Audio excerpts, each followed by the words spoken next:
Bonjour tout le monde, merci de me suivre sur YouTube. C'est Patrick de l'Académie Équilibre Santé, plateforme de formation professionnelle en pratique naturelle de santé.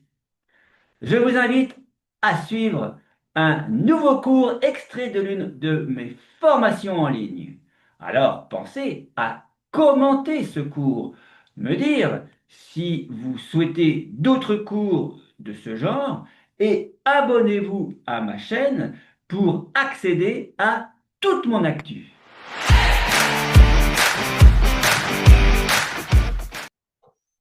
Dans ce troisième module concernant les communicants, voyons ce qu'est en fait communiquer.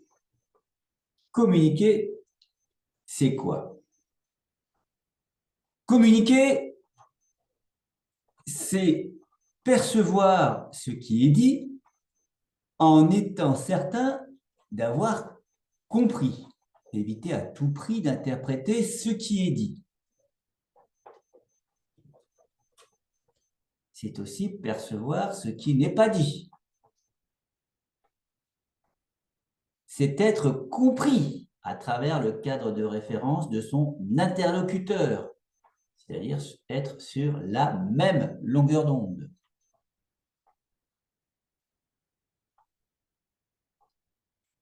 C'est être perçu à travers sa posture, ses gestes, ses mimiques, etc. Il convient ainsi d'être également congruent entre le verbal et le non-verbal. On verra plus tard dans une autre formation concernant la communication l'impact du non-verbal sur le verbal.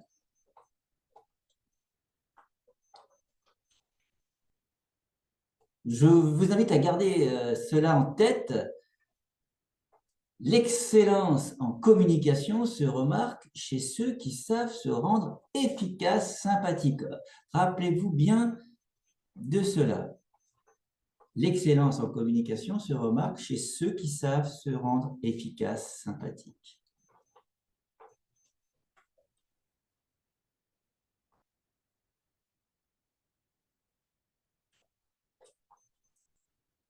Les bons communicants possèdent une façon d'être.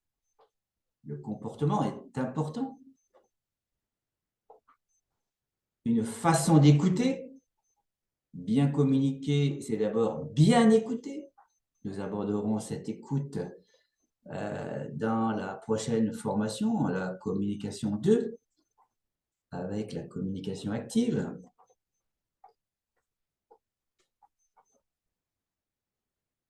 Les bons communicants possèdent une façon de poser des questions. Car avec l'écoute, poser des questions est essentiel pour être certain de bien comprendre, d'être sur la même logique de compréhension.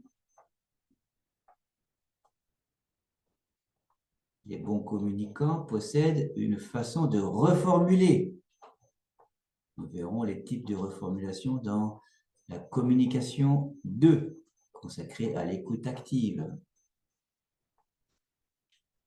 Les bons communicants possèdent une façon de vous regarder. Le regard est très important.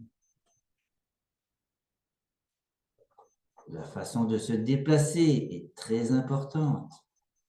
La façon de changer d'attitude est très importante.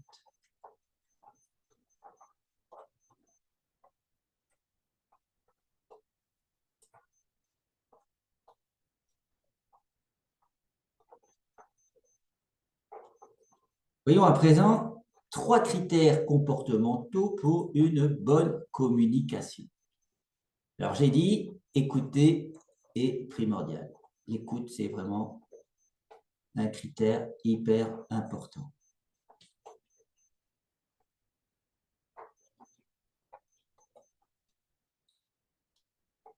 Être disponible et présent dans la communication pour recueillir un maximum d'informations. Alors nous verrons encore cela plus en détail dans le prochain cours sur la communication concernant l'écoute active.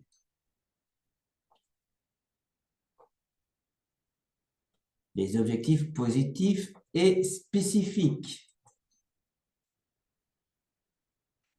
Ça permet de se positionner sur le comment pour atteindre l'objectif.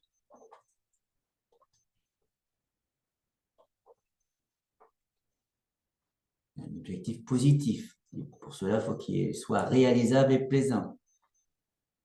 Il faut qu'il soit spécifique, qu'il soit identifiable et contrôlable. Et le troisième critère, c'est la flexibilité. Être conscient des différents états comportementaux.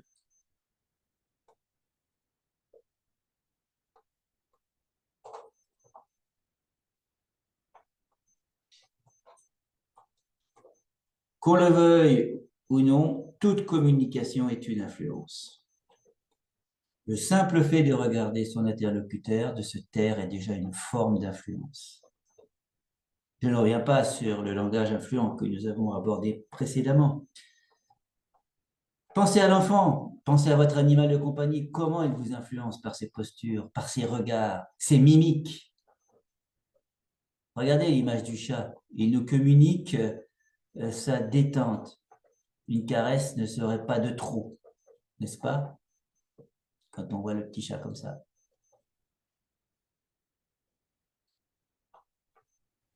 Faisons à présent une petite pause avant de poursuivre. Et si ce contenu vous plaît, commentez-le et actionnez le pouce j'aime. Abonnez-vous à la chaîne également pour rester informé sur d'autres cours à venir. Il convient également dans la communication de respecter la bonne distance. Avoir la bonne distance pour communiquer est en fait important. Une personne, par exemple, qui est en soins, peut se sentir agressée par rapport aux attitudes des soignants. Il existe plusieurs types de distance. D'après Pascal Praillet, docteur en psychologie clinique. Alors, elle dit que pour comprendre et rechercher la juste distance, il est préférable de ne jamais oublier cette donnée toute simple. Le soin met au contact deux corps vivants qui perçoivent des sensations, qui ressentent des émotions et qui pensent. Voilà ce qu'explique Pascal Praillet. Alors là, on a encore le fait ici, on voit bien que c'est un ensemble de deux individus, de deux personnalités, de deux comportements. Et là, elle part de deux corps vivants, notamment lorsqu'il concerne le soignant avec le patient. Tout cela est à prendre en considération.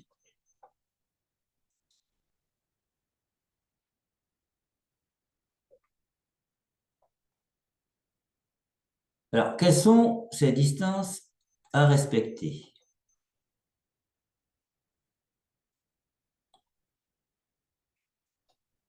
Les différentes zones de communication. Tout d'abord, vous avez la zone intime, qui est située entre 15 et 45 cm. C'est la zone de confidence. C'est celle qui correspond au chuchotement, hein, quand on parle doucement, discrètement. Donc, zone de confidence. Ensuite, il y a la zone personnelle ou relationnelle, située entre 45 cm et 1,20 m. C'est la zone amicale, professionnelle.